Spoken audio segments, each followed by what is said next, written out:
भगवान विष्णु का छठा अवतार है परशुराम अवतार।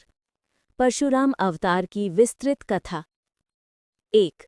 अधर्म का बढ़ना। त्रेता युग के समय क्षत्रिय राजा अपनी शक्ति के नशे में चूर हो गए थे। वे धर्म की रक्षा करने के बजाय जनता पर अत्याचार करने लगे। उनका अहंकार इतना बढ़ गया कि वे ऋषियों और ब्राह्मणों का अपमान करने लगे। लोग भयभीत होकर जीवन जी रहे थे। पृथ्वी अधर्म से कांपने लगी। तभी भगवान विष्णु ने निश्चय किया कि वे छठा अवतार लेकर संतुलन स्थापित करेंगे। 2. परशुराम जी का जन्म। महान तपस्वी महर्षि जमदग्नि और उनकी धर्मपत्नी माता रेणुका के घर एक तेजस्वी पुत्र का जन्म हुआ। इस बालक का नाम रखा गया राम। राम बचपन से ही विद्वान, शूरवीर और आज्ञाकारी थे। उनका मन धर्म, तप और शस्त्र विद्या में लगता था। वे घमंड से दूर लेकिन न्यायप्रिय और वीर थे। भगवान शिव से प्रसन्न होकर उन्हें एक दिव्य शस्त्र मिला, परशु यानी फरसा। ये शस्त्र इतना शक्तिशाली था कि उसके आगे बड़े बड़े योद्धा टिक नहीं सकते थे। तभी से राम कहलाए परशुराम। 3. कार्तिवीर्य अर्जुन का अत्याचार। एक बार नर्मदा नदी के तट पर सहस्त्रबाहु यानी 1000 हाथों वाला राजा कार्तिवीर्य अर्जुन राज कर रहा था। वो बलवान तो था लेकिन अत्याचारी भी। एक दिन वो शिकार करते करते महर्षि जमदग्नि के आश्रम पहुंचा। महर्षि के पास कामधेनु गाय थी जो देवताओं की वरदान रूपी थी। उस गाय से जितने भी मेहमान आते सबकी सेवा होती थी।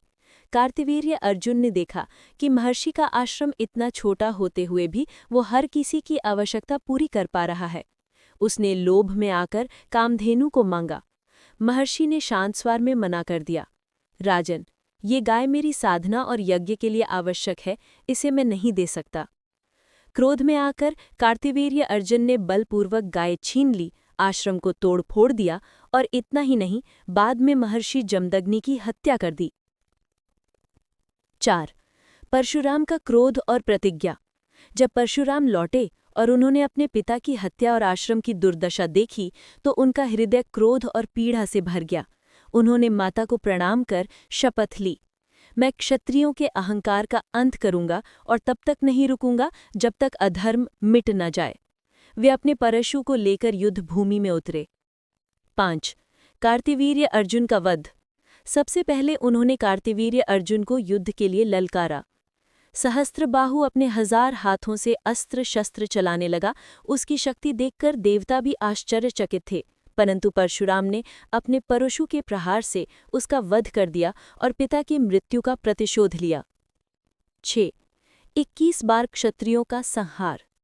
कार्तिवीर्य अर्जुन की मृत्यु के बाद भी क्षत्रियों का अहंकार कम नहीं हुआ। वे बार बार निर्दोष लोगों पर अत्याचार करने लगे।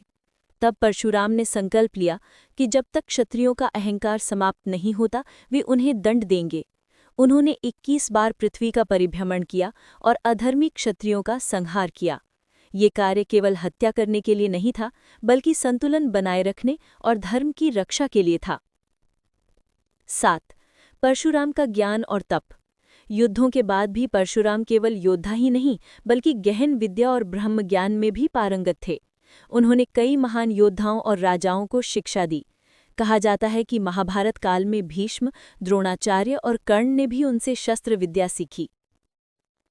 8. परशुराम की अमरता। परशुराम जी केवल क्षत्रियों के विनाशक नहीं थे बल्कि धर्म और संतुलन के रक्षक थे। भगवान ने उन्हें अमरता का वरदान दिया। कहा जाता है कि वे आज भी जीवित हैं और महेंद्र पर्वत पर तप कर रहे हैं। जब कलयुग के अंत में भगवान विष्णु का अंतिम अवतार कल्कि प्रकट होगा, तब परशुराम ही उन्हें दिव्य शस्त्र प्रदान करेंगे और युद्ध की कला सिखाएंगे। संदेश। परशुराम अवतार हमें ये शिक्षा देता है कि जब सत्ता और शक्ति का दुरुपयोग होता है तो उसका अंत निश्चित है। अहंकार चाहे कितना भी बड़ा क्यों न हो, धर्म की शक्ति के आगे टिक नहीं सकता। ईश्वर समय समय पर अवतार लेकर संतुलन और न्याय की स्थापना करते हैं। इस प्रकार भगवान विष्णु का छठा अवतार परशुराम अवतार केवल एक योद्धा की गाथा नहीं बल्कि धर्म, न्याय और संतुलन की अमर कथा है।